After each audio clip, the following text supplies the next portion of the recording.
Welcome to Man Does Tech, where I solve the problems you didn't even know you had. You're starting right at the playback screen. Open Netflix and sign in if required. Play the specific title that currently has audio description so controls appear. This is essential because you'll toggle settings while the player is active. Once the video is playing, pause it to expose the audio and subtitle options. Make sure you can see the speech bubble or dialogue icon. This first step establishes context, so the player offers the languages and audio tracks you need to switch. Open the Audio and Subtitles menu, look for the speech bubble icon or audio icon on your device. You'll see listed audio tracks. Choose a track labeled with the language only, not audio description.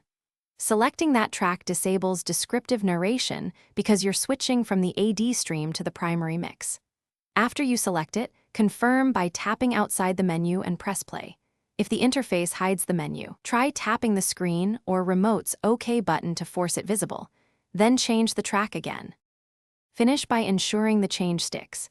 If audio description persists, exit the title and restart the Netflix app. This clears cached player settings. Also check your device's accessibility audio settings. Some TVs or set-top boxes enforce AD by system preference, so turn that off to let Netflix use your chosen track.